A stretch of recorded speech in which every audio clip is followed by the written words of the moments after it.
श्री सीताराम जी महाराज की बात चल रही है।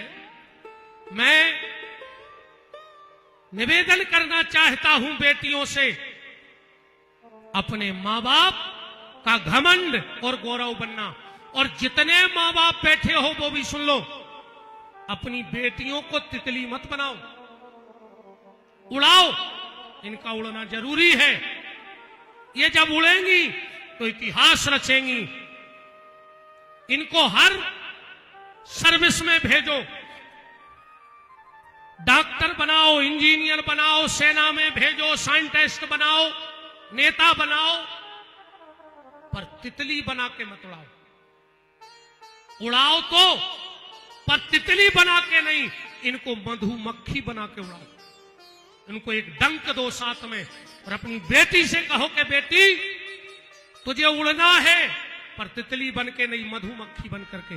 और जो तुम्हारी तरफ गलत नजर डाले तो दुर्गा बन करके उसकी छाती पे चढ़ के उसकी हथेलियां फाड़ लेना।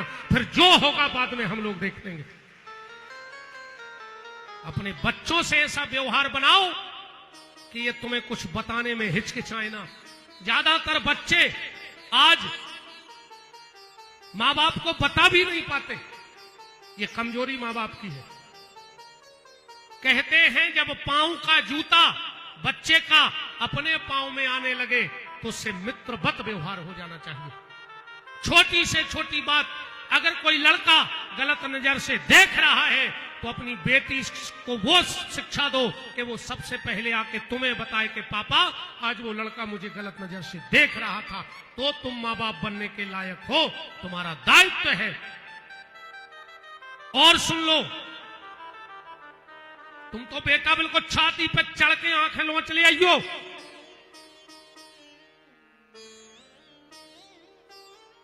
क्या कहे? हम तो कहते एक ऐसा कानून होना चाहिए कि दो लोगों की ना कोई सुनवाई हो, ना कोई रिपोर्ट हो, ऑन द, क्या कहते अंग्रेजी में, बिल्कुल तुरंत मौका पे गोली मार दो, तुरंत गोली मार दो। पहला आतंकवादी के लिए कोई जेल नहीं, कोई सुनवाई नहीं। इन पापियों के लाने लाखों रुपया खर्च करके शासन लगो, तुरंत गोली मारो। और दूसरा बलात्कारी के लिए उसकी कोई रिपोर्ट ना हो। और जो वकील बलात्कारी का केस लड़े वो वकील पापी, वो भी पापी। 7 घर तो डाइन छोड़ के चलत है। कहने में शर्म लगती है। अभी वो एक कहां का चल रहा है, वो सलमान कौन है, भोपाल में पकड़ा गया है। 2 साल की बेटी के साथ उसने वो गंदा कृत्य किया। ऐसे लोगों को तुम जेल में रखे हो? ऐसे लोगों को जेल में ना रख करके और बीच चौराहे पे जिंदा जला देना चाहिए। और रह जाए ऐसा करने से। और अगर इस जगह मेरा बेटा हो तो उसे भी गोली मार दो, उसे भी गोली मार दो अगर मेरा बेटा गलती करता है। और सुन लो बेटा, आज ये लव जिहाद बहुत तेजी से समाज में फैल रहा है। हमारी भोली भाली बहनों को बहला के, फुसला के ये पापी शादी का झांसा देते हैं। इनको शादी करवे तुम्हारी जरूरत ही नहीं है, उतनी तो ट्रक भर जे, उनको कमी है। वो तुम्हें बहलाएंगे, फुसलाएंगे और ले जाके कुछ ने कहां बेच दे। कोशिश एक करना, तुम उस घर की शोभा बनना जिसके घर के दरवाजे सुबह सुबह गाय को रोटी दी जाती हो।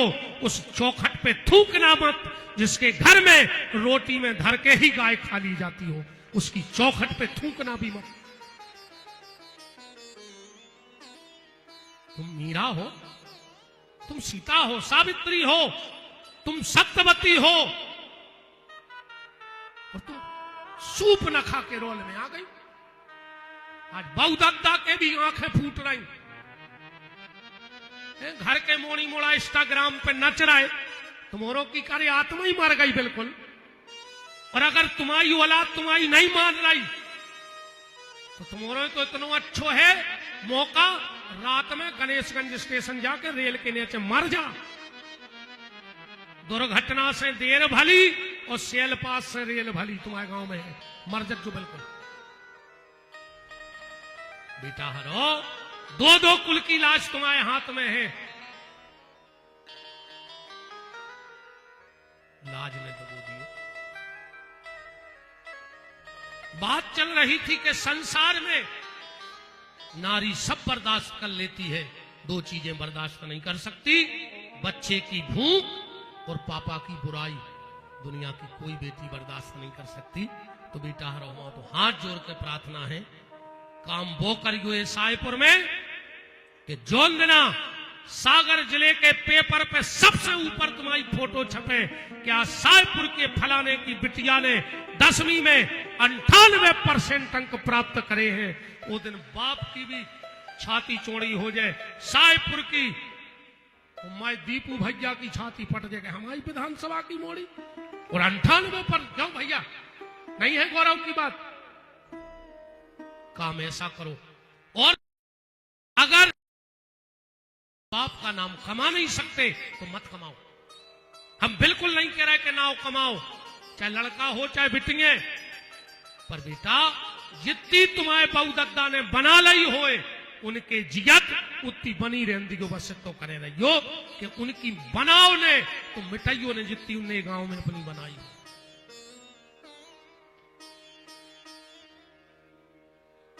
समय की सीमा दौड़ रही है, हम कथा को पूरी करना है। 2-3 बातें हम बता रहे हैं जल्दी जल्दी। बिछड़ी पेरी जा रही है सीता जी के समय से, उर्मिला बिछड़ी बन के सीता जी के चरणों में गई है 14 साल लक्ष्मण के संगे। कथा तो बहुत बड़ी है, पर हमने उत्तर दे रहा हूं, कोई पूछे तो बता सकता हो। यही से आज भी बेन बिछिया ले आउट है।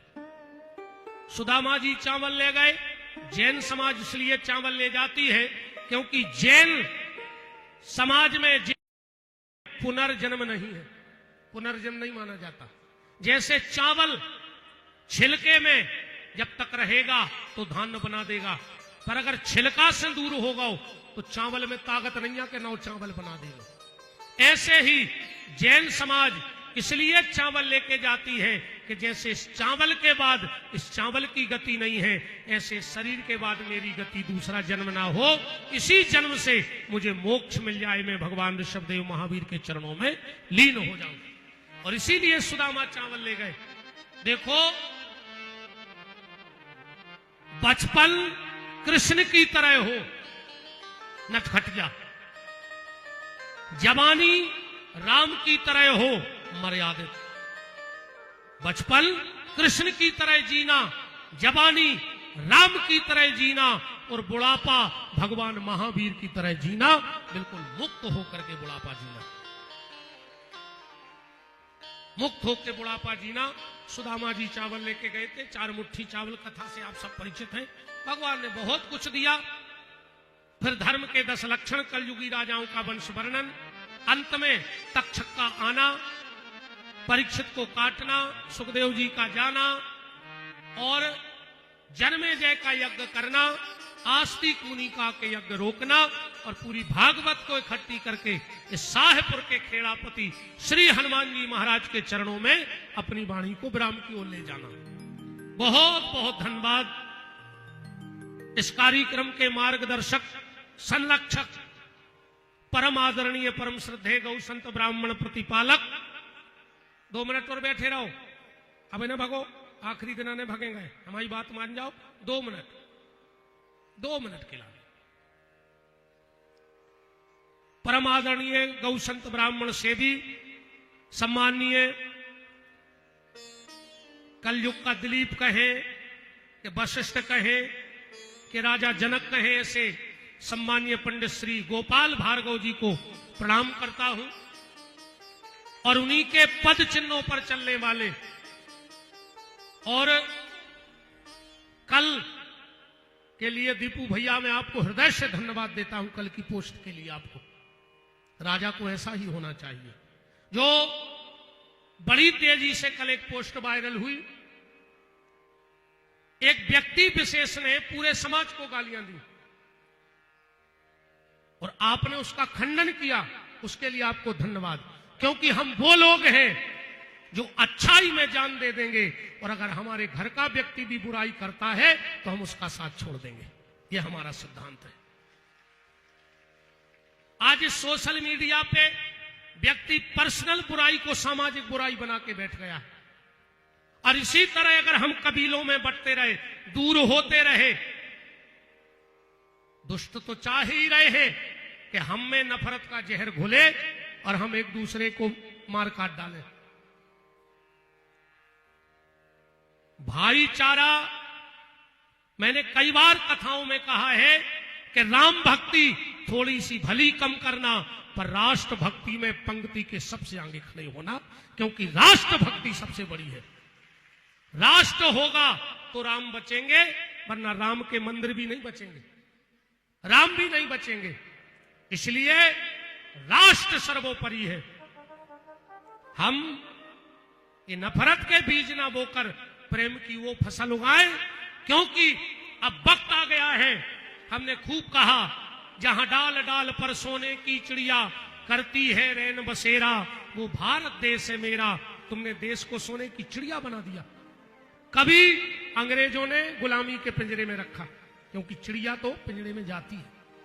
कभी मुगलों ने गुलामी के नीचे इस भारत के सोने की चिड़िया को रखा, पर अब वक्त आ गया है, ये भारत देश सोने की चिड़िया नहीं, इसको सोने का शेर बना दो। जो सामने आवे ये भारत उसको फाड़ करके कच्चा खा जावे।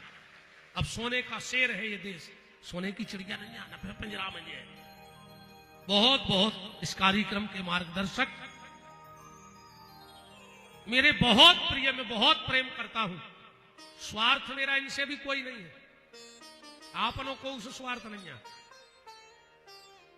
हम एक लंबी लंबी बात नहीं करें, हम कछु चाह नहीं है,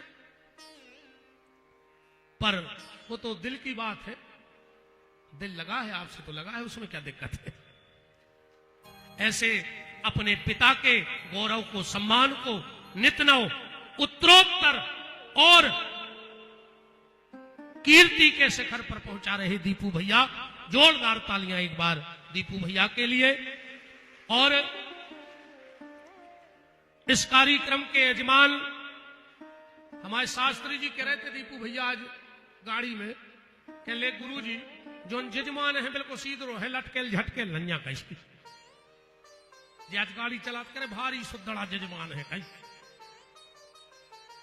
वास्तव में बहुत सरल है, और सरल क्यों नहीं होंगे, जिसके सखा ऐसे हो और मार्गदर्शक भार्गव जी जैसे हो, वो इतने सरल हैं तो उनके साथ वाले तो सरल होंगे।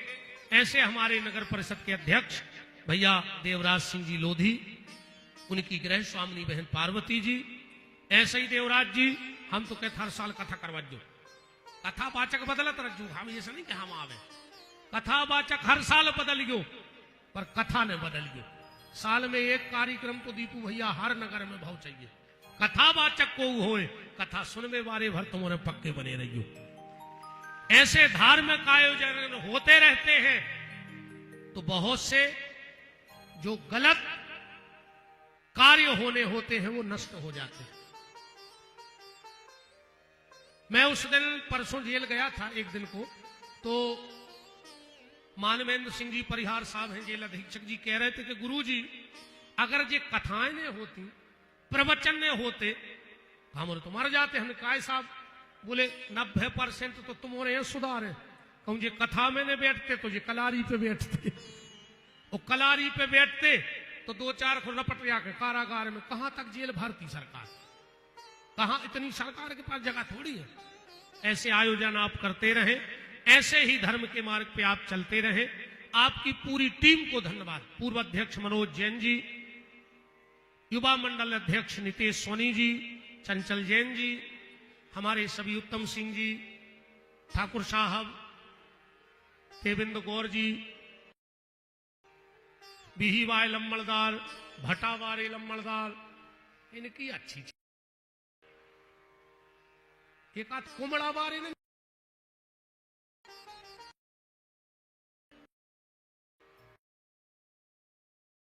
मिठाई की मंडी में।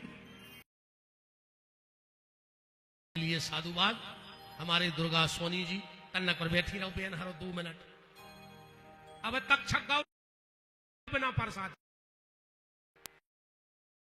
हमारे जी पुजारी जिन जिन ने भैया तेल के 3 दाए 25 हो गए दीपू भैया।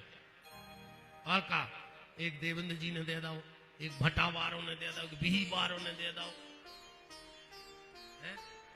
एक पुजारी ने, 9 देवराज जी ने, 5 मनोज जी ने, अच्छे भोले पटेल जी ने, और जिन जिन ने भी भागवत की पूजा हो जाने दे फिर हमें क्या करने। सोनू भैया, सोनू ठाकुर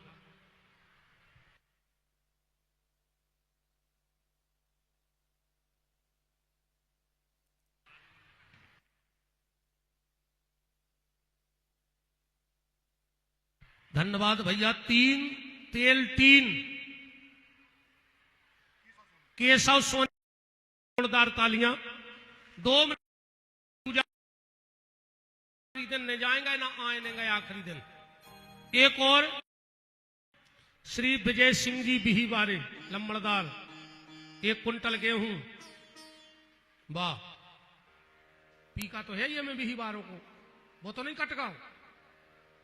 हाँ वो ने काट गयो ये में जोड़त तो कितना उजा समस्त। एक और निवेदन है, हमने 7 दिन कथा सुनाई है तो यह सो नियम है कि आखिरी दिना भागवत की पूजा करके महाराज को कछु दो चज्जी दक्षिणा। पैसा हमें कोई से नहीं चाहने, गौशाला तेल हमने मंगा। पर पूरी शाहपुर के सामाजिक धार्मिक राजनीतिक लोग यहां बैठे हैं। अगर तुम लोग चाहो तो इस ब्राह्मण की गोदी में दक्षिणा के रूप में एक वचन दे दो कि शाहपुर में कहीं भी अवैध रूप से शराब नहीं बिकेगी। इसके लिए पूरा एक गांव इकट्ठा होकर के काम करेगा, सारे स्वार्थ छोड़कर। और विशेषकर मेरी बहनों से प्रार्थना है, अगर ये लोग ना माने तो तुम बेलना लेके न कर पाइयो, तुम ये भज्जा को कोल है। और जो दारू बेचे सांप के ऐसी खुतरी को चढ़ दियो, 10-20 जनी इकट्ठी को चढ़ियो, सुने पुलिस उठा पे कौन कौन हो पकड़े। तुम तो एक आध दिन पूरे गांव की बेलना लेके ऐसे दियो कर हाई पे हो कि कुत्ता से खुचरत फिरे जितने दारू खोर है। निवेदन है दक्षिणा में यही चीज दे देना। इसके लिए अपने निजी स्वार्थ छोड़ करके पूरी बस्ती क्या नहीं कर सकती है बताओ। अगर पूरी बस्ती एक मत हो जाए तो शराब तो ठीक, ये बीड़ी को चैलेंज है। पीतम लोधी जी 1100 रुपया और 1 3 तेल की पर्चा अच्छी धर जर भर जा। अब मैं 2 मिनट के लिए फिर अपन भागवत जी की पूजा कर रहे।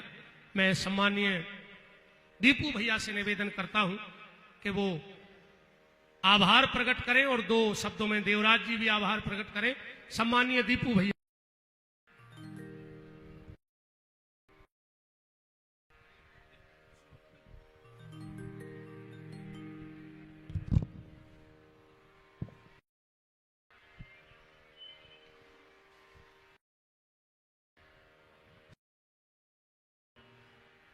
अपने अंतःकरण से श्री बांके बिहारी जी का जयकारा करेंगे। बोलिए श्री बांके बिहारी लाल की जय हो, श्री राघवेंद्र सरकार की जय हो, श्री हनुमान जी महाराज की जय हो, पूज्य गुरुदेव श्री विपिन बिहारी जी महाराज की जय हो। सर्वप्रथम मैं व्यासपीठ पर विराजमान परम श्रद्धेय के श्री चरणों में दोनों हाथ जोड़कर उन्हें प्रणाम करता हूं और 7 दिन तक हम सभी को कृतार्थ करने के लिए उनका हृदय से आभार व्यक्त करता हूं। मंच पर और भी पुण्य संतजनों का आतिथ्य हम सभी को मिला है। सभी संतों के श्री चरणों में दोनों हाथ जोड़कर प्रणाम करता हूं और यहां पर उपस्थित बहुत बड़ी संख्या में, हजारों हजार की संख्या में उपस्थित आप सभी सनातनी भाई बहन माताएं बहनें, आप सभी के श्री चरणों में दोनों हाथ जोड़कर प्रणाम करता हुआ इस कार्यक्रम को अभूतपूर्व बनाने के लिए आप सभी का हृदय से आभार व्यक्त करता हूं और निवेदन करता हूं कि विपिन बिहारी जी महाराज का आभार व्यक्त करने के लिए दोनों हाथ उठाकर जोरदार करतल ध्वनि से तालियां बजाकर उनका हृदय से आभार व्यक्त करें। यह आभार इसलिए है कि उन्होंने इन 7 दिनों में हमें भागवत का पारायण तो कराया ही, लेकिन आप सभी लोगों ने ध्यान दिया होगा कि पूज्य महाराज जी केवल कथा नहीं करते, वह कथा के मध्य हम सभी के परिवार एकजुट कैसे रहें, हम सभी के परिवार के छोटे छोटे बच्चों से लेकर बड़े बुजुर्गों तक कैसे बहें, कैसे मिले, इन सारे विषयों पर वह अपनी चिंता करते हुए हंसी खुशी चुटकुलों के माध्यम से, प्रसंगों के माध्यम से, अपनी वाणी के माध्यम से हम सभी को सिखाते रहते। अभी जब मैं कथा में आया था तो बेटियों के भविष्य के बारे में, बेटियों के संस्कारों के बारे में और बेटियों का उनके माता पिता के प्रति क्या उत्तरदायित्व हो और माता पिता का क्या बेटी के प्रति उत्तरदायित्व हो, इस बारे में बहुत सुंदर चित्रण उन्होंने यहां पर किया। मैं उनके चरणों में पुनः कोटि कोटि प्रणाम करता हूं, उन्हें बहुत बहुत आभार व्यक्त करता हूं। उनका आभार इसलिए भी कि पूज्य महाराज जी ने मेरे एक छोटे से आग्रह पर, मेरे एक छोटे से निवेदन पर इतना बड़ा संकल्प आप लोगों को दिलाने का जो कार्य किया है, और मुझे कहते हुए खुशी है कि व्यासपीठ से जो महाराज जी ने संकल्प दिलाया और उस संकल्प को आप सभी लोगों ने दोनों हाथ उठाकर स्वीकार किया। हमारे शाहपुर नगर में ही नहीं, आसपास के तमाम क्षेत्र में जहां जहां से आप लोग यहां पर पधारे हैं, बंडा विधानसभा के भी लोग हैं, रहली के हैं, पथरिया के विधानसभा के लोग हैं, दूर दूर से यहां पर आए हुए हैं। पूज्य महाराज जी ने आप लोगों को यह संकल्प दिलाया है कि आज से हम सभी लोग यह प्रयास करें कि हमारे नगर में, हमारे गांव में किसी भी प्रकार की कोई अवैध शराब बिक्री ना हो। यह बहुत बड़ी बात महाराज जी ने आज मंच से यहां पर की है। मैंने यह निवेदन किया था कि महाराज जी अब अपन गांव में दारू बिकवावो बंद करवा दे, अगले स्टेप में दारू पीवो बंद करवा दे। अभी तो ये सब चीजें स्टेप बाय स्टेप हुई हैं। मैं धन्यवाद देता हूं कि आप सभी लोगों ने यह संकल्प लिया है, और निश्चित रूप से मैं यहाँ के पुलिस विभाग के सम्मानीय अधिकारियों से भी कहूंगा, यह संकल्प जब इतनी बड़ी संख्या में यहाँ पर उपस्थित मातृशक्ति ने ले लिया है तो फिर दुनिया की कोई ताकत आपको अवैध शराब बंद करवाने से धरती पर नहीं रोक पाएगी। पूरी ताकत और ऊर्जा के साथ आप अपने नगर में, अपने गांव में अवैध शराब बंद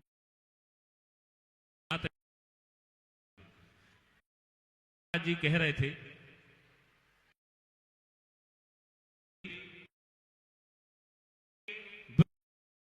वालों के प्रति जिनका बहिष्कार हम सभी लोग करते हैं, जिन्हें देखकर गोली मार देनी चाहिए। और एक घटना का उल्लेख भी पूज्य महाराज जी ने कहा जो अभी 2 दिन से हमारे क्षेत्र में चल रही है। महाराज जी, मैं अभी अधिवक्ताओं के कार्यक्रम से होकर आया हूं तो वहां पर भी मैंने निवेदन किया था, आतंकवादियों की तरह हैं जो हिंदू होकर हिंदू समाज को बांटने का काम कर रहे हैं, वह भी किसी आतंकवादी से कम नहीं, वह भी किसी आतंकवादी से कम नहीं, चाहे वह किसी भी जाति के हो, किसी भी समाज के हो। यहां पर बैठा एक एक व्यक्ति अपने अड़ोस और पड़ोस में यह देखकर नहीं बैठा कि वह किस जाति का व्यक्ति हमारे बाजू में बैठा हुआ है, किस समाज का व्यक्ति हमारे बाजू में बैठा हुआ है। यह सनातन की ताकत है, यह धर्म की ताकत है कि हर जाति वर्ग का व्यक्ति समानता के भाव से आज इस धर्म प्रांगण में बैठा हुआ है। यह हमारी सनातन की ताकत है, और कुछ दिनों से इस देश में यह ताकत बढ़ रही है। सनातन मजबूत हो रहा है, सनातन अटूट हो रहा है, हिंदू एक हो रहे हैं, तो कुछ लोगों को पच नहीं रहा। वह चाहते हैं कि सनातन में यह नारा ना गूंजे कि जात पात की करो विदाई, हिंदू हिंदू भाई भाई, यह पूरे देश में यह नारा चल रहा, लेकिन कुछ लोगों को यह नारा खराब लग रहा। हर जाति में ऐसे लोग होते हैं जो निकृष्टता की श्रेणी में आते हैं, निकृष्ट कहलाते हैं, असंवेदनशील होते हैं, अमर्यादित होते हैं, अभद्र होते हैं। यह लोग किसी जाति की नहीं है, किसी समाज के नहीं है। सबसे बड़ा खतरा हिंदू धर्म के लिए ऐसे ही लोग हैं जो जात पात में बांटने का काम कर रहे हैं।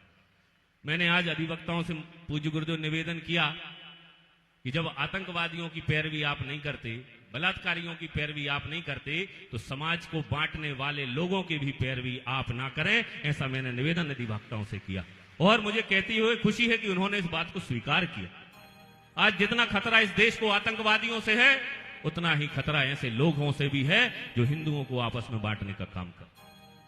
मैं निवेदन करूंगा यहां पर बैठी हुई माताओं से, छुआछूत, ऊंच नीच, यह भेदभाव हमें अपने बच्चों में ऐसा संस्कार नहीं देना।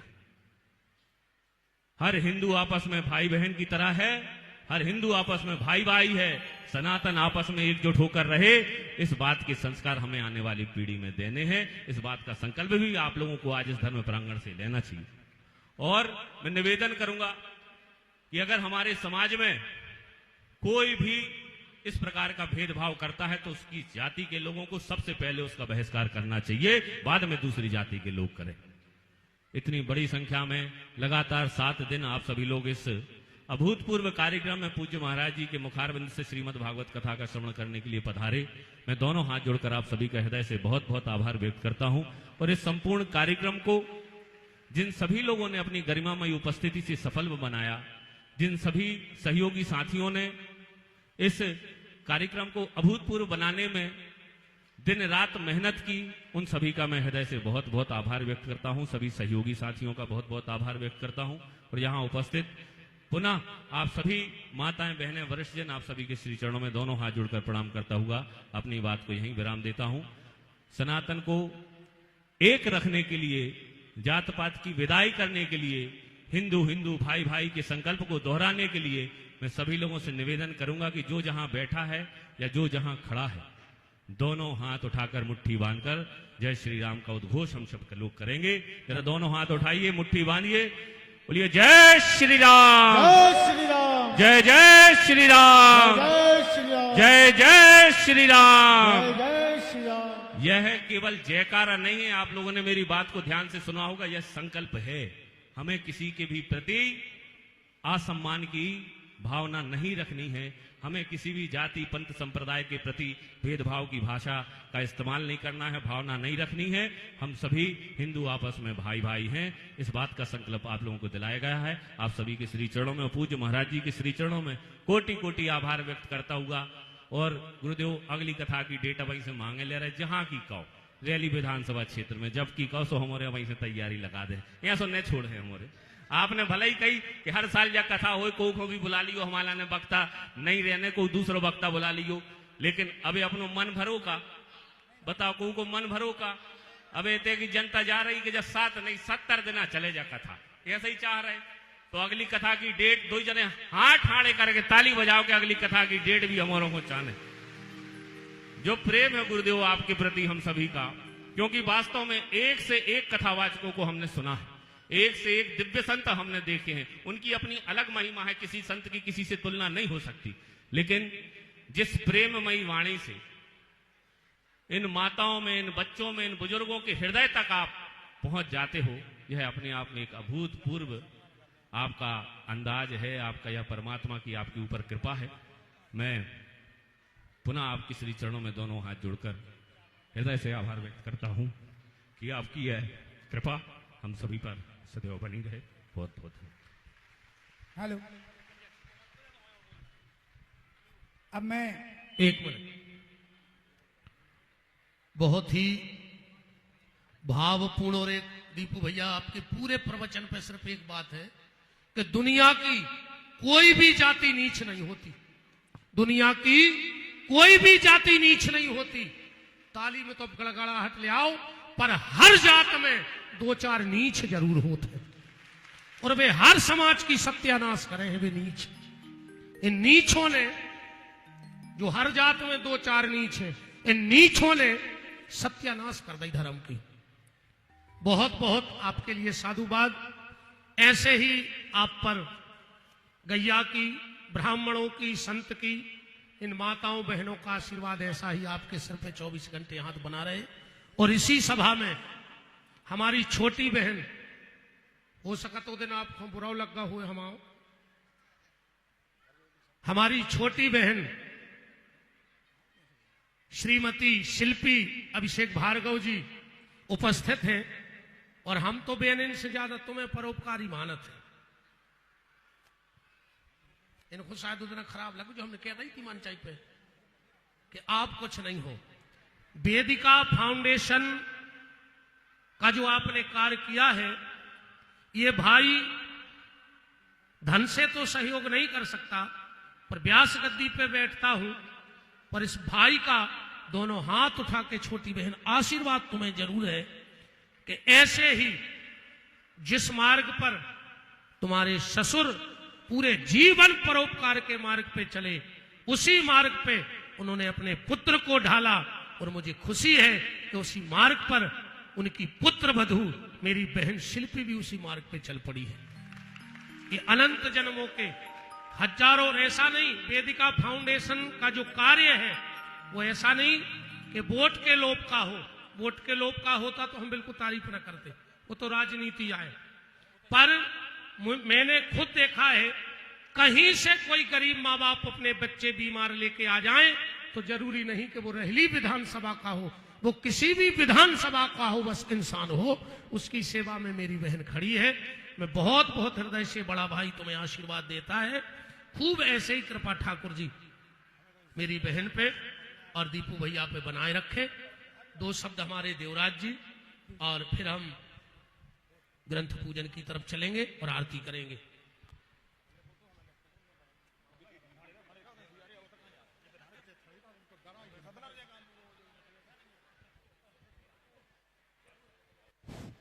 बोलो सावरे सरकार की जय। व्यासपीठ पर विराजमान इस युग के दुर्वासा ऋषि, जिनके चरणों में साष्टांग प्रणाम करता हूं, सन्मुख उपस्थित ईश्वर स्वरूप जनार्दन स्वरूप जनता, जो हमारे नगर और नगर के आसपास से भक्तजन पधारे हैं, सभी को साष्टांग प्रणाम करता हूं। मेरे आदर्श अभिषेक गोपाल भार्गव जी, जिनके सबल निर्देशन में आपको इस अमृतमय वाणी को सुनने का, धर्म लाभ लेने का अवसर प्राप्त हुआ है, उनके चरणों में प्रणाम करता हूं। मेरे संरक्षक माननीय गोपाल भार्गव जी, जो मेरे राजनीतिक गुरु हैं, जिनका हमें संरक्षण और मार्गदर्शन सदैव प्राप्त होता है, वो आज उपस्थित नहीं है। मैं उनके प्रति स्वरूप अभिषेक भैया के श्री चरणों में प्रणाम करता हूं। मेरे सहयोगी मित्र, जिन्होंने इस धर्म आयोजन को सफल बनाया है, उनके चरणों में प्रणाम करता हूं। नगर परिषद के मेरे साथी, सहकर्मी, सभी ने इस कार्यक्रम को सफल बनाया है, उनको मैं प्रणाम करता हूं। मेरे मुख्य नगर पालिका अधिकारी बालकृष्ण पटेल जी, जो एक धर्म प्रेमी हैं, उन्होंने महाराज जी की कथा रहली में भी करवाई थी संपन्न। उसी प्रकार उन्होंने आज साहिब नगर में भी महाराज जी की कथा कराई है, और ऐसा लगता है कि वो जिस नगर परिषद में जाएंगे, उस नगर परिषद में महाराज जी की श्रीमद कथा होगी। मेरी मां स्वरूप भाभी, वो आज इस कार्यक्रम में उपस्थित हैं, उनको मैं प्रणाम करता हूं। पुलिस विभाग ने मेरा सहयोग किया है, उनको प्रणाम करता हूं। विद्युत विभाग के सहयोग भी सराहनीय रहा है। व्यासपीठ पर विराजमान संत शिरोमणि, जो संत दल विराजमान है, आचार्य दल है, उनके सभी चरणों में प्रणाम करता हूं। मैं अपने पूर्वजों एवं मां पिता को चरणों में प्रणाम करता हूं, जिनकी कृपा से आज मुझे इस धर्म लाभ लेने का अवसर प्राप्त हुआ है, और मैं सभी का हृदय से आभार ज्ञापित करता हूं। और सिया राम मैं सब जग जानी, करहूं प्रणाम जोर जुग पानी, रहने जाए ऐसे सभी के चरणों में प्रणाम है। आवाहित देवी देवताओं, अनंत बलवंत हनुमंत लाल जी प्रत्येक कथा में आते हैं, वो किसी न किसी रूप में आते हैं, उनके श्री चरणों में बारंबार प्रणाम करता हूं। और आप जनता जनार्दन से सबसे आशीर्वाद चाहता हूं कि महाराज जी की कथा बहुत जल्दी हो और हमें फिर अवसर मिले उनके रसपान गुणानुवाद, धर्म गुणानुवाद और रसपान उनकी कथा का करने का। ऐसा सभी आप आशीर्वाद दीजिए। और महाराज जी, समय सिंधु पद गह प्रभु तेरे, वो क्षमा हूं नाथ सब अवगुण मेरे।